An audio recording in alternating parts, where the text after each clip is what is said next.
শ্যামল কুমার মিত্র, confederation. আজকে আপনাদের সঙ্গে যে বিষয়টা নিয়ে আলোচনা করব, যে অতি সম্প্রতি রাজ্য সরকার ওয়েস্ট বেঙ্গল হেলথ স্কিম নিয়ে নোটিফিকেশন নম্বর 70/F ব্র্যাকেট দিয়ে মেড MED ডেটেড 14/8/2026 একটি 83 পাতার নোটিফিকেশন জারি করেছেন। সেই সম্পর্কে আমাদের বক্তব্য আপনাদের সামনে উপস্থাপিত করব। দেখুন, দীর্ঘদিন ধরে বেশ কয়েকটি দাবিতে আমরা ওয়েস্ট বেঙ্গল হেলথ স্কিম নিয়ে আন্দোলন করে চলেছিলাম। সরকারের বিভিন্ন স্তরে একের পর এক চিঠি দিয়েছি, বিভিন্ন আন্দোলন কর্মসূচি নিয়েছি। গত 1 জুনের মাননীয় মুখ্যমন্ত্রীর সঙ্গে বৈঠকে অত্যন্ত সুনির্দিষ্টভাবে বিষয়টি উপস্থাপিত করেছি। তার পরবর্তীকালে অর্থ দপ্তরের দায়িত্বপ্রাপ্ত অ্যাডিশনাল চিফ সেক্রেটারি মাননীয় প্রভাত কুমার মিশ্রের সঙ্গে বৈঠকেও বিষয়টি বিস্তারিতভাবে আলোচনা করেছি। আমাদের দাবিগুলো কি ছিল? 1 নম্বর হচ্ছে, ওয়েস্ট বেঙ্গল হেলথ স্কিম প্রতি কর্মচারী বা অবসরপ্রাপ্ত কর্মচারী তাদের মেডিকেল অ্যালাউন্সের 500 টাকা না নিয়ে সেটা ফোরগো করে এই স্কিমের অন্তর্ভুক্ত হতে পারেন। অর্থাৎ মাসে 500 টাকা প্রিমিয়াম, বছরে 6,000 টাকা প্রিমিয়ামে একজন কর্মরত রাজ্য সরকারি কর্মচারী বা অবসরপ্রাপ্ত রাজ্য সরকারি কর্মচারী এই পেনশন স্কিমের এই হেলথ স্কিমের অন্তর্ভুক্ত হতে পারেন। তা স্বাভাবিকভাবে এই হেলথ স্কিম সরকারের কোনো দয়া দাক্ষিণ্য বা অনুকম্পা প্রদর্শন বা এসব কিছু নয়। ফেলো করি মাখো তেল। রাজ্য কর্মীরা প্রতি বছরে 6,000 টাকা প্রিমিয়াম দিচ্ছেন, তাতে একটা মেডিক্লেমের অন্তর্ভুক্ত হচ্ছেন, যে মেডিক্লেম সরকার পরিচালনা করেন। এই হচ্ছে বিষয়। এবং এই স্কিমটি রাজ্য সরকারের কাছে একটা বিরাট লাভজনক প্রকল্প। সরকার প্রিমিয়াম বাবদ বছরে আয় করেন কর্মীদের থেকে 134 কোটি টাকারও বেশি। এবং গত 31/3/2024 পর্যন্ত 16 বছরে সমস্ত ধরনের ক্লেম মেটাতে রাজ্য সরকার খরচ করেছেন 256,78,00,000 টাকা। তার মানে কি দাঁড়ালো? যে 2 বছরের প্রিমিয়ামের টাকায় 16 বছরের সমস্ত ক্লেম মেটাতে যাবতীয় খরচ করেও একটা বিরাট পরিমাণ টাকা রাজকোষে লাভ হিসেবে সরকারের রয়ে গেছে। এবং বাকি 14 বছরের প্রিমিয়ামের টাকা লাভ হিসেবে সরকারের কোষাগারে। স্বাভাবিকভাবে এটি সরকারের একটি অত্যন্ত লাভজনক একটি প্রকল্প। এবং আমি আবারও বলছি, সরকার এই প্রকল্পে রাজ্য কর্মীদের কোনো দয়া দাক্ষিণ্য করছেন না। বার্ষিক 6,000 টাকা প্রিমিয়ামের বিনিময়ে একটা সরকার পরিচালিত হেলথ স্কিম উপহার দিচ্ছে। এই স্কিমে আমাদের অন্যতম দাবি ছিল, 1 নম্বর, যে 2009 সালে যে রেট চার্ট তৈরি হয়েছিল, বিভিন্ন চিকিৎসা সরঞ্জাম, হাসপাতালের খরচা, ডাক্তারবাবুর খরচা, শল্য চিকিৎসার খরচা ইত্যাদি ইত্যাদি, সেটি 2009 সালে। স্বাভাবিকভাবে আজকে 2026 সালে সেই 2009 সালের দামটা বা রেটটা একেবারেই অপ্রতুল, অপ্রাসঙ্গিক। ফলে আমরা যখনই এই হেলথ স্কিমের আন্ডারে কোনো বেসরকারি স্বাস্থ্য প্রতিষ্ঠানে বা হাসপাতালে বা নার্সিংহোমে এই স্কিমে চিকিৎসা করাতে যান, তারা মুখের উপর কার্যত বলে দেন ভিখিরিদের চিকিৎসা এখানে হয় না। তারা বিভিন্ন অজুহাত দেখান যে বেড নেই, বা আনঅফিসিয়ালি বলেন যে আমরা তো 2009 সালের রেট চার্ট অনুসারে আমরা তো টাকা পাবো সরকারের থেকে, বাকি যে টাকা সেটা আপনাদের ক্যাশে মিটিয়ে দিতে হবে, তার কোনো অফিসিয়াল রেকর্ড থাকবে না। এবং বেশিরভাগ ক্ষেত্রেই বড় বড় নার্সিংহোমগুলো ভর্তি নিতেই চান না। স্বাভাবিকভাবে সালের রেট চার্টে আজকে যদি চিকিৎসার খরচ মেটাতে হয়, বেসরকারি নার্সিংহোম বা হাসপাতালগুলো তো দানছত্র খুলতে বসে রাখেনি, তারা লাভ করতে এসেছে। স্বাভাবিকভাবে তারা আমাদের এই হেলথ স্কিমের রুগীদের তারা ফিরিয়ে দেবে, আমরা সেখানে চিকিৎসা পাবো না। পেলেও 2009 সালের রেট চার্টের অতিরিক্ত যে খরচ সেটা আমাদের নগদে আনঅফিসিয়ালি মিটিয়ে দিতে হবে। এটা নিয়ে কোনো বিতর্ক বিবাদ কিছু নেই। দ্বিতীয় যে বিষয় আমরা বলেছিলাম যে 2026 সালের রেটে এই রেট চার্টটা তৈরি করা হোক। দ্বিতীয় আমাদের দাবি ছিল যে প্রত্যেকটি কর্মচারী বা এই স্কিমের অন্তর্ভুক্ত উপভোক্তা তারা 500 টাকা করে মাসে বছরে 6000 টাকা প্রিমিয়াম দিচ্ছেন। একজন WBCS এক্সিকিউটিভ অফিসার তিনিও 500 টাকা করে 6000 টাকা দিচ্ছেন। আবার একজন গ্রুপ ডি কর্মচারী তিনিও 500 করে 6000 টাকা বছরে দিচ্ছেন।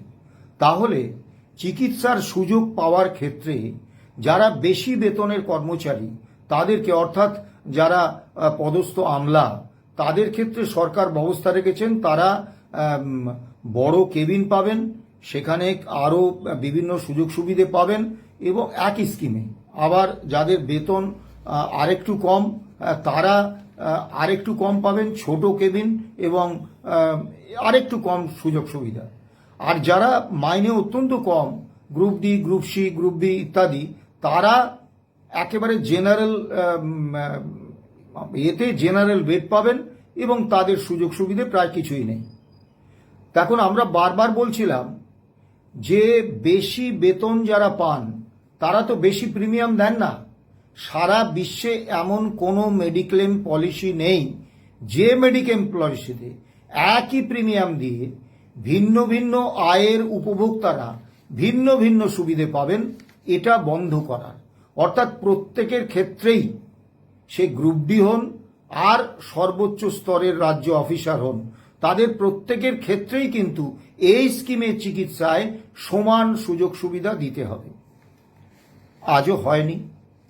দ্বিতীয় যে বিষয়টা আমরা বলেছিলাম যে আইএএস এবং আইপিএস অফিসাররা সেন্ট্রাল গভর্নমেন্ট হেলথ স্কিমের অন্তর্ভুক্ত, তারপরেও তাদের এই স্কিমে অন্তর্ভুক্ত করা হয়েছে এবং সবথেকে আপত্তির জায়গা যেটা, যে তাদের বেতন যেহেতু কেন্দ্রীয় সরকার দেয়, তাই রাজ্য সরকার তাদের থেকে প্রতি মাসে 500 টাকা হিসেবে বছরে 6000 টাকা প্রিমিয়াম কাটতে পারেন না। তারা বিনা প্রিমিয়ামে, বিনা পয়সায় তারা এই হেলথ স্কিমের সুযোগটা নেন। এখন মুশকিল হচ্ছে, একজন গ্রুপ ডি কর্মচারী তিনি 500 টাকা করে মাসে বছরে 6000 টাকা প্রিমিয়াম দিয়ে এই স্কিমের সুবিধা নেবেন এবং ওই আইএএস বা আইপিএস অফিসারদের থেকে অনেক কম সুযোগ পাবেন। বড় কেবিনে ভর্তি হওয়ার সুযোগ পাবেন না, জেনারেল বেডে ভর্তি হবেন। তাদের টাকাতেই আইপিএস আইএএসদের রাজ্য সরকার এই স্কিমের সুবিধা দেবেন। এটা কোন ধরনের ন্যায়? এটা বাতিল করতে হবে। যদি আইএএস আইপিএসদের এই স্কিমে রাখতেই হয়, তাদেরকেও বছরে 6000 টাকা প্রিমিয়াম দিতে হবে এবং অবসরপ্রাপ্ত আইএএস আইপিএসরাও এককালীন কিছু টাকা দিয়ে এই স্কিমের অন্তর্ভুক্ত হতে পারেন। অথচ রাজ্য সরকারি পেনশনার যারা, তাদের কিন্তু বছরের পর বছর এই 6000 টাকা প্রিমিয়াম দিয়ে যেতে হয়। এই বৈষম্য কেন থাকবে? তার কোনো উত্তর আমরা পাইনি।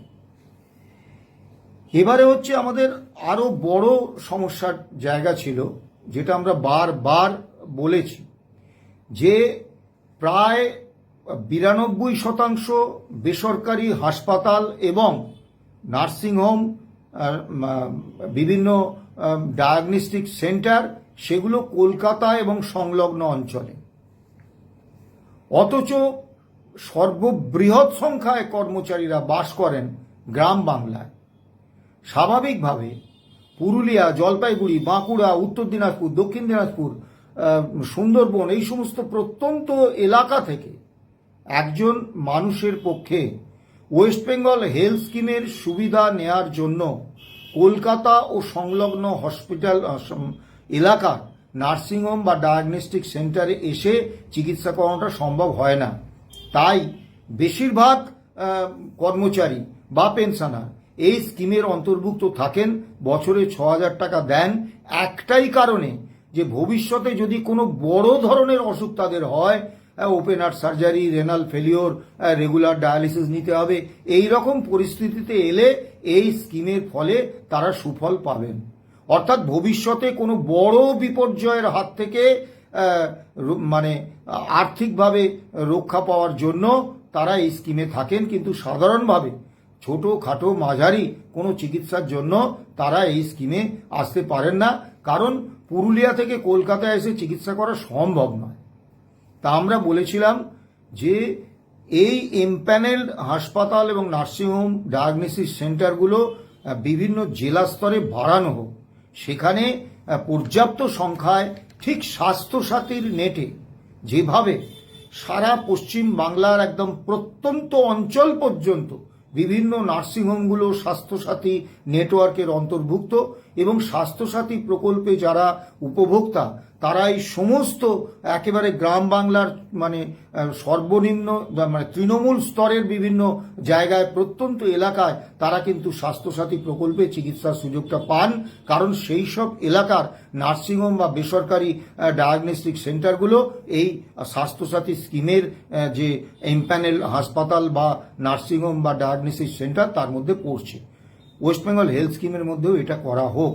শুধুমাত্র কলকাতা কেন্দ্রিক করা থাকলে গ্রাম বাংলার যে বিস্তীর্ণ এলাকায় বসবাসকারী যে অসংখ্য রাজ্য সরকারি কর্মচারী এবং পেনশনার তারা কার্যত এই স্কিমে শুধু খরচটাই করে যান, কিন্তু কোনো সুবিধা পান না। আজও তার সংশোধন হয়নি। আরেকটি দাবি আমাদের ছিল, অত্যন্ত গুরুত্বপূর্ণ দাবি। সে দাবিটা কি, যে ওয়েস্ট বেঙ্গল হেলথ স্কিমে শিক্ষক, শিক্ষাকর্মী, বোর্ড, কর্পোরেশন, পুরসভা, তারপরে বিভিন্ন আন্ডারটেকিং সহ সমস্ত রাজ্য কর্মীদের মানে রাজ্য সরকারি কর্মচারীদের পাশাপাশি অন্যান্য রাজ্য কর্মীদের এই স্কিমে অন্তর্ভুক্ত করা হোক। এই দাবিটা কেন? সরকার কিন্তু এদের জন্যে কোনো বিকল্প স্বাস্থ্য পরিষেবা দেওয়ার কোনো ব্যবস্থা রাখতে পারেননি। এটা সরকারের ব্যর্থতা। কাজেই সরকার তাদের কেন এই অন্যান্য রাজ্য কর্মীদের স্বাস্থ্যের বা চিকিৎসার অধিকারটা মেনে নেবেন না? এবং এক্ষেত্রেও তারা তো সরকারের কোনো দয়া বা অনুকম্পা চাইছেন না। তারা মাসে 500 টাকা করে মেডিকেল অ্যালাউন্স ফোরগো করে, অর্থাৎ ওই বছরে 6000 টাকা করে প্রিমিয়াম দিয়ে তারা এই স্কিমের অন্তর্ভুক্ত হবেন। পূর্বতন সরকারের আমলে পদস্থ আমলারা আমাদের বলেছিলেন যে আর্থিক সংকট, এখনই যদি এত লোককে যদি আবার হেলথ স্কিমে আনা হয় তাহলে রাজ্য সরকারের বিপুল খরচ রাজ্য সরকার পাবে কোথা থেকে? ভাবুন, এই আইএএস অফিসাররাই কিন্তু বিনা প্রিমিয়ামে এই ওয়েস্ট বেঙ্গল হেলথ স্কিমের সুবিধাটা নিচ্ছেন, আর আমাদের বলছেন এত খরচ সরকার পাবে কোথা থেকে?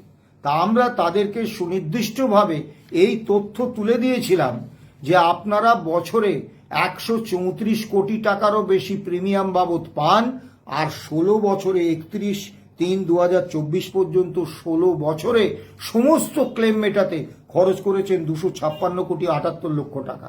কাজেই এই স্কিমে আপনাদের কোনো অর্থ খরচ করতে হয়নি, উল্টে 14 বছরের প্রিমিয়ামের টাকা এবং 2 বছরের বেশ কিছু টাকা আপনাদের অর্থ ভাণ্ডারে স্রেফ লাভ হিসেবে রয়ে গেছে। তা সেক্ষেত্রে এই ওয়েস্ট বেঙ্গল হেলথ স্কিমে যদি অন্যান্য রাজ্য কর্মীদের অন্তর্ভুক্ত করা হয়, রাজ্য সরকারকে তো 1 নয়া পয়সা খরচ করতে হবেই না, উল্টে তাদের এই স্কিমে লাভের অঙ্কটা বাড়বে। কিন্তু সদিচ্ছার অভাব, কার্যত অন্যান্য রাজ্য কর্মীদের অর্থাৎ বোর্ড, কর্পোরেশন, পঞ্চায়েত, পুরসভা, পঞ্চায়েতের ক্ষেত্রে চালু হলেও এখনো পর্যন্ত ঠিকঠাকভাবে চালু হয়নি। তা এদের চিকিৎসা পাওয়ার অধিকারটা সরকার স্বীকার করেন না। সরকার এদেরকে মনে করেন এরা দ্বিতীয় শ্রেণীর নাগরিক।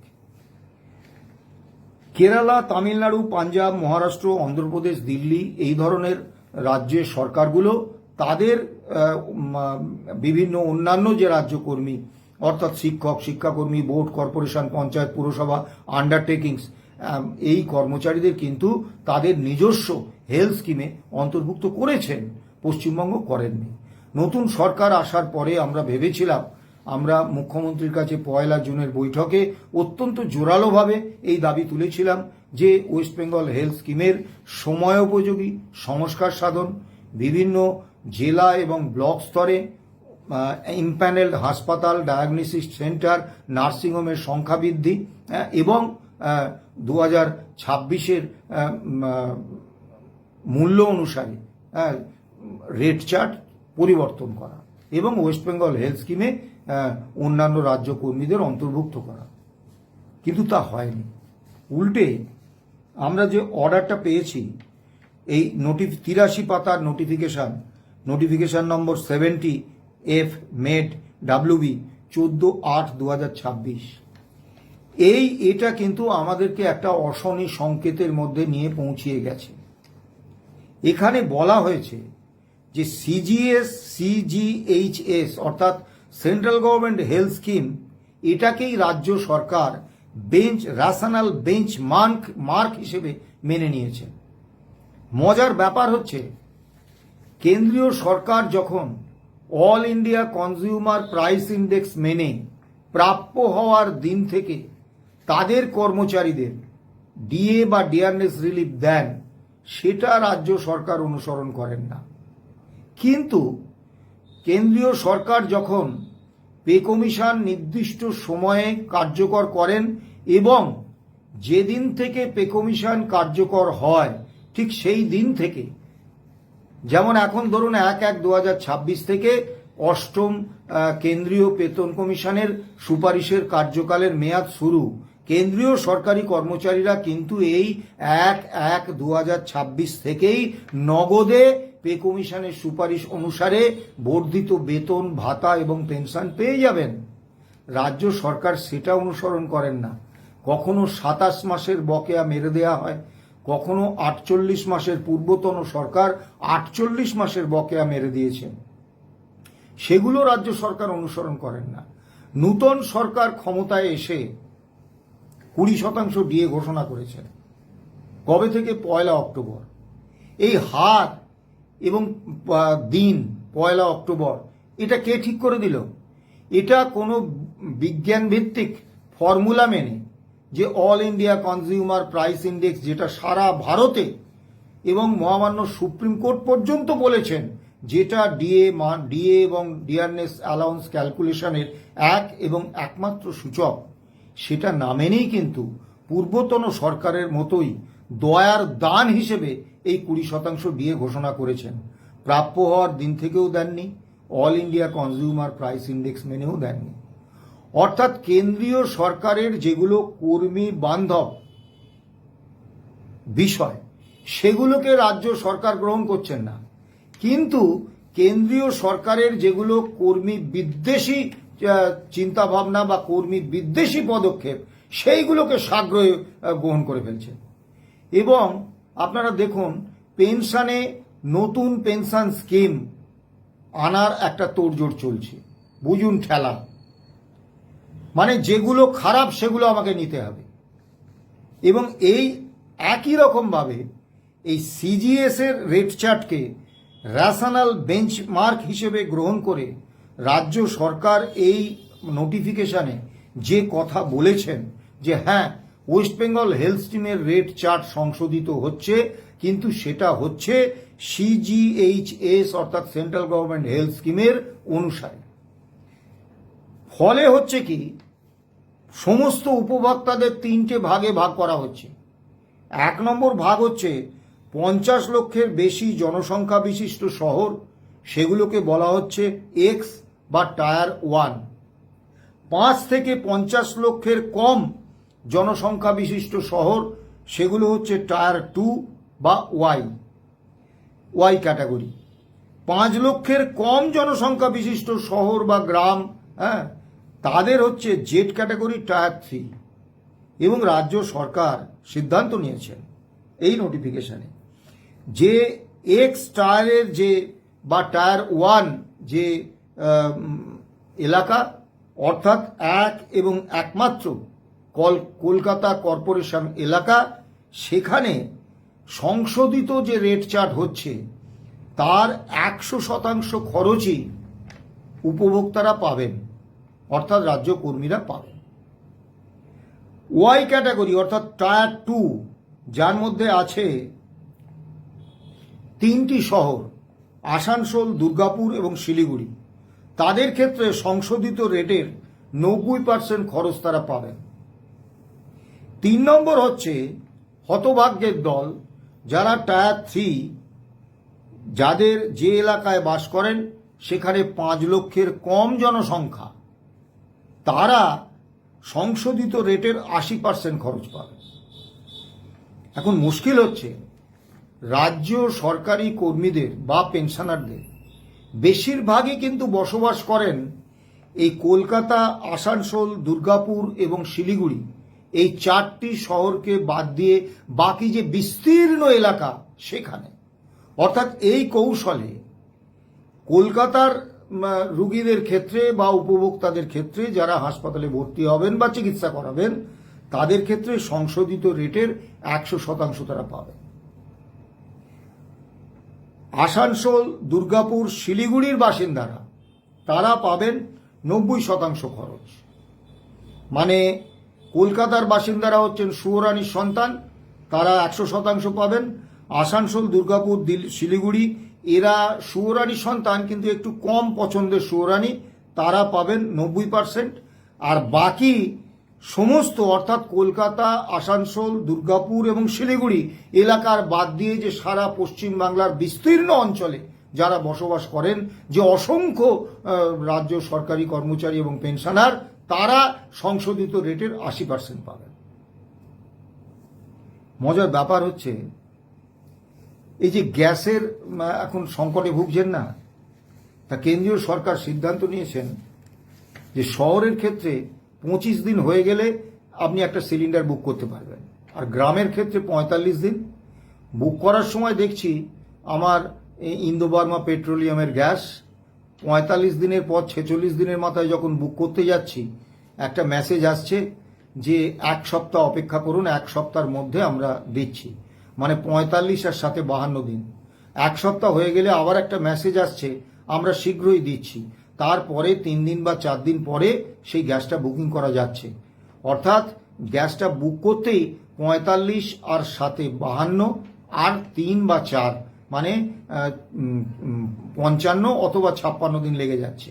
তারপরে গ্যাসটা ডেলিভারি হতে আরও 2 দিন সময় লাগছে, মানে কার্যত 60 দিন চলে যাচ্ছে। 60 দিন পরে আমি একটা গ্যাস পাচ্ছি, পরের গ্যাসটার ক্ষেত্রে আরও বিলম্বিত হবে। শহরের ক্ষেত্রে কিন্তু 25 দিনে হয়ে যাচ্ছে। অর্থাৎ গ্রামের মানুষদের এই কলকাতা, আসানসোল, দুর্গাপুর এবং শিলিগুড়ি এই শহর এলাকার মানুষগুলো বাদ দিয়ে বাকি সারা পশ্চিম বাংলায় যারা বাস করেন, তাদেরকে সরকার কিন্তু দ্বিতীয় শ্রেণীর নাগরিক হিসেবে মনে করছে। এখানে 2টি বিষয় বলার আছে। প্রথম কথা হচ্ছে এটি করার কোনো অধিকার রাজ্য সরকারের নেই, কারণ সিজিএইচএস এর সঙ্গে ওয়েস্ট বেঙ্গল হেলথ স্কিমের আকাশ পাতাল তফাৎ। ওয়েস্ট বেঙ্গল হেলথ স্কিমে রাজ্য কর্মীরা বছরে 6,000 টাকার প্রিমিয়াম দিয়ে এই স্কিমে আসেন। একজন গ্রামের কর্মচারী তিনিও 6,000 টাকা প্রিমিয়াম দেন, কলকাতার একজন কর্মচারী তিনিও 6,000 টাকা প্রিমিয়াম দেন, আবার আসানসোল, শিলিগুড়ি, দুর্গাপুরের একজন কর্মচারী তিনিও 6,000 টাকা প্রিমিয়াম দেন। তাহলে একই প্রিমিয়াম দেবো, অথচ আমরা কোন এলাকায় বসবাস করি এই কারণে সরকার সংশোধিত রেটের কখনো 10%, কখনো 20% কেটে নেবেন। এটা কোন ধরনের বিচার, এটা কোন ধরনের ন্যায়?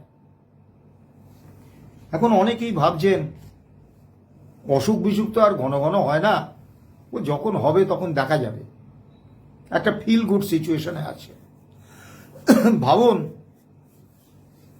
আপনারা যদি এই বিষয়টা মেনে নেন, ঈশ্বর না করুন, আল্লাহর মর্জি না হোক, যিশু না চান, আপনার যদি আপনার বা আপনার পরিবারে যারা এই স্কিমের অন্তর্ভুক্ত, আপনার স্ত্রী, অবিবাহিত কন্যা, যদি এই 18 বছরের নিচে থাকা কোনো পুত্র, তারা যদি এমন কোনো অসুখে আক্রান্ত হন যেখানে বিপুল খরচ, বুঝতে পারছেন, আপনি কিন্তু সংশোধিত রেটের 20% কম পাবেন।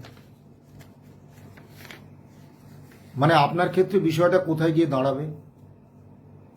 এবং আরেকটি বিষয়, আপনি কেন এই বিষয়টার প্রতিবাদ করবেন না?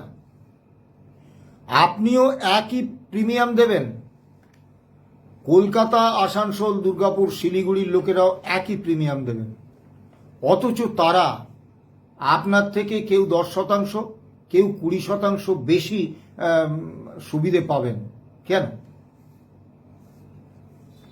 এবারে আসুন, এইটার সঙ্গে কিন্তু সপ্তম রাজ্য বেতন কমিশনের সুপারিশের একটা বিরাট সম্পর্ক রয়েছে। আমরা দশকের পর দশক ধরে আমরা সারা পশ্চিম বাংলায় যেখানেই বসবাস করি, বাম সরকারের সময় আমরা 15% বাড়ি ভাড়া ভাতা পেতাম। একদম প্রত্যন্ত গ্রামে বাস করলেও 15% বাড়ি ভাড়া ভাতা, আবার কলকাতা শহরে বাস করলেও 15% বাড়ি ভাড়া ভাতা পেতাম। তৃণমূল সরকার ক্ষমতায় আসার পরে এটা 12% হয়েছিল। একই গ্রামে বাস করলে তিনিও 12% পেতেন, কলকাতা, আসানসোল, শিলিগুড়িতে বাস করলে তিনিও, দুর্গাপুরে বাস করলে তিনিও ওই 12% বাড়ি ভাড়া পেতেন।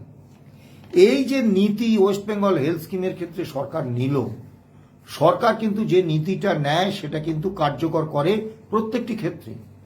সেই ক্ষেত্রে বাড়ি ভাড়া ভাতার ক্ষেত্রে সরকার কিন্তু টায়ার 1, টায়ার 2, টায়ার 3 এইভাবে ভাগ করে বাড়ি ভাড়া কিন্তু কলকাতার ক্ষেত্রে একরকম, আসানসোল, দুর্গাপুর, শিলিগুড়ির ক্ষেত্রে আরও খানিকটা কম, এবং প্রত্যন্ত সমস্ত আসানসোল, দুর্গাপুর, শিলিগুড়ি এবং কলকাতা বাদে বাকি রাজ্যের সমস্ত অংশের কর্মচারী এবং পেনশনারদের জন্য কিন্তু কর্মচারীদের জন্য বাড়ি ভাড়া ভাতার হারটা কিন্তু অনেক কম রাখবেন। এখনই যদি ওয়েস্ট বেঙ্গল হেলথ স্কিমের এই 70 নম্বর নোটিফিকেশনের বিরোধিতা আপনারা না করেন, তাহলে কিন্তু পে কমিশনে, সপ্তম রাজ্য বেতন কমিশনে বাড়ি ভাড়ার ভাতার ক্ষেত্রে এই বঞ্চনার জন্য আপনাদের প্রস্তুত থাকতে হবে। আমরা বারবারই বলেছি, সরকার কারোর বন্ধু হয় না, কর্মচারীদের বন্ধু হয় না। সরকার সবসময় মালিক এবং শ্রমিকরা হচ্ছেন শ্রমিক, কর্মচারীরা হচ্ছেন শ্রমিক। ঐক্যবদ্ধ কর্মী পক্ষ গড়ে তুলে সরকারকে দাবি পূরণে বাধ্য করতে না পারলে কিন্তু দাবি পূরণ হবে না। এই মুহূর্তে আপনারা প্রতিটি কর্মচারী সংগঠন তারা অন্তত লিখিতভাবে অর্থ দপ্তরে চিঠি দিন, মাননীয় মুখ্যমন্ত্রীকে চিঠি দিন, মাননীয় মুখ্য সচিবকে চিঠি দিন যে এ জিনিস চলবে না।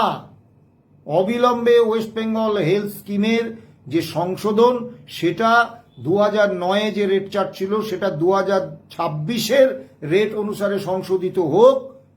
ওই CGHS এর কে ন্যাশনাল বেঞ্চমার্ক ধরে সেই অনুসারে নয়। 5 লক্ষ টাকা পর্যন্ত আমরা ক্যাশলেসের দাবি করেছিলাম, আজও হয়নি। অথচ দেখুন বিভিন্ন সরকারি হেলথ স্কিমে 5 লক্ষ টাকা পর্যন্ত কিন্তু ক্যাশলেস, আমাদের ক্ষেত্রে হবে না। বক্তব্য দীর্ঘায়িত করব না। 100 দিন হয়ে গেছে সরকারের, কর্মচারীদের সম্পর্কে সরকারের অবস্থানটা কিন্তু স্পষ্ট হয়ে গেছে। প্রতিশ্রুতি ছিল 45 দিনের মধ্যে সপ্তম রাজ্য বেতন কমিশনের সুপারিশকৃত বেতন ভাতা আমরা নগদে পেয়ে যাব, পেনশনাররা পেনশন পেয়ে যাবেন। 1 জুনের বৈঠকে মাননীয় মুখ্যমন্ত্রী বলেছিলেন যে ওই নির্বাচনী প্রতিশ্রুতি তো পূরণ করা যায়নি, তা তিনি প্রতিশ্রুতি দিয়েছিলেন 1 জানুয়ারি 2027 থেকে আপনারা সপ্তম রাজ্য বেতন কমিশনের সুপারিশকৃত বেতন ভাতা এবং পেনশন নগদে পেয়ে যাবেন। পে কমিশন গঠন হয়েছে, চেয়ারম্যানের পরিবর্তন হয়েছে, এই প্রথম আমরা দেখলাম। এই পে কমিশনে কর্মচারীদের কোনো প্রতিনিধি নেই। পে কমিশনে কর্মচারীদের প্রতিনিধি থাকলেও যে কর্মচারীদের খুব লাভ হয় এরকম ব্যাপার নয়, কারণ যিনি কর্মচারীদের প্রতিনিধি থাকেন তাকে সরকারি নির্বাচন করেন, তিনি সরকারের লোক, তিনি পে কমিশনে সরকারের হয়েই কথা বলেন, কর্মীদের হয়ে বলেন না। কিন্তু তারপরেও মর্যাদার জায়গা থেকে একজন কর্মচারীদের প্রতিনিধি থাকলে আমরা অন্তত এইটুকু মানে আত্মমর্যাদা বোধ আমাদের হতো যে না, আমাদের পে কমিশন, আমাদের বেতন ভাতা সংশোধনের জন্য পে কমিশন, সেই পে কমিশনে আমাদের পক্ষ থেকে অন্তত একজন সদস্য আছেন। সেটা নেই। এখনো পর্যন্ত পে কমিশনের কার্যত কোনো কাজ শুরু হয়নি, অফিস হয়নি, কর্মচারী অফিসার দেওয়া হয়নি। কাজেই 1 এপ্রিল 2027 বাদ দিন, 2027 সালের মধ্যে এই পে কমিশনের সুপারিশ আসবে কিনা আমার গভীর সন্দেহ আছে। এবং যেহেতু 20% ডিএ ঘোষণার মধ্য দিয়ে রাজ্য সরকার বুঝিয়ে দিয়েছেন আগের সরকারের মতো ডিএকে তারা দয়ার দান হিসেবেই গ্রহণ করেছেন, কোনো অধিকার হিসেবে নয়, all India Consumer Price index মেনে ডিএ দেওয়ার অধিকারের তারা স্বীকৃতি দেননি, এটা স্পষ্ট।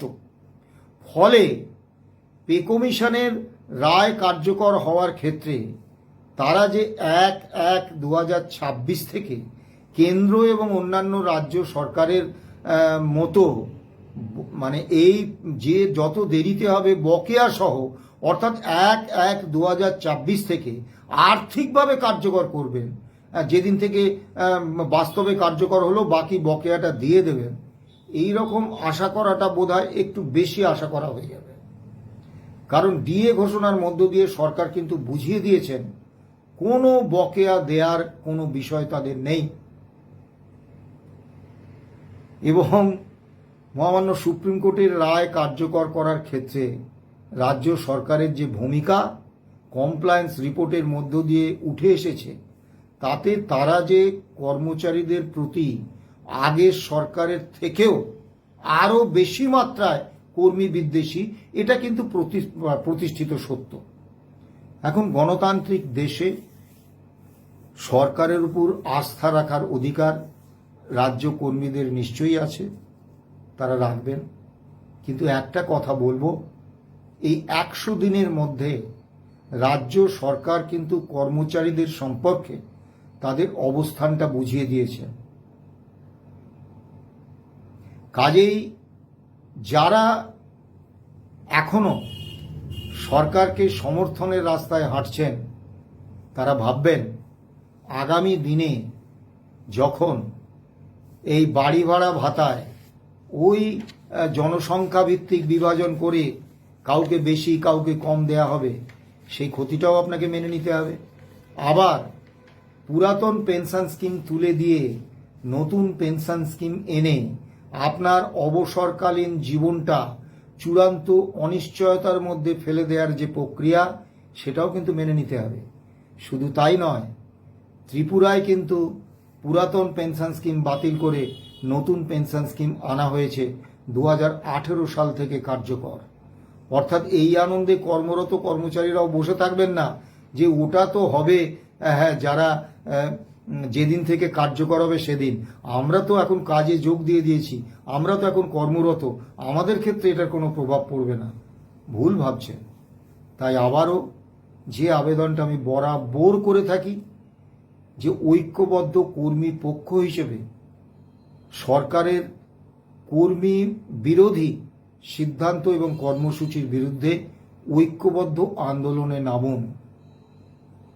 রাজনীতি আপনার রাজনৈতিক মতবাদ, কাকে আপনি সমর্থন করবেন কাকে বিরোধিতা করবেন এটা আপনার ব্যক্তি নাগরিক হিসেবে আপনার অধিকার, কিন্তু পেশার স্বার্থে এক জায়গায় ঐক্যবদ্ধ আন্দোলনের একজন সৈনিক হিসেবে নিজেকে মানসিকভাবে প্রস্তুত করুন, না হলে কিন্তু আরো বড় সর্বনাশের জন্য আপনাদের প্রস্তুত থাকতে হবে।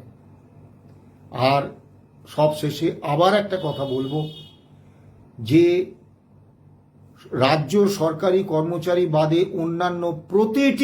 অন্যান্য রাজ্য কর্মীদের প্রতিটি সংগঠন আপনারা যত দ্রুত সম্ভব রাজ্য সরকারের কাছে চিঠি দিন যে এই নোটিফিকেশন নম্বর 79 2026-এর দরে আমাদের এই সংশোধন হোক এবং ওয়েস্ট বেঙ্গল হেলথ স্কিমের আমূল সংস্কার হোক।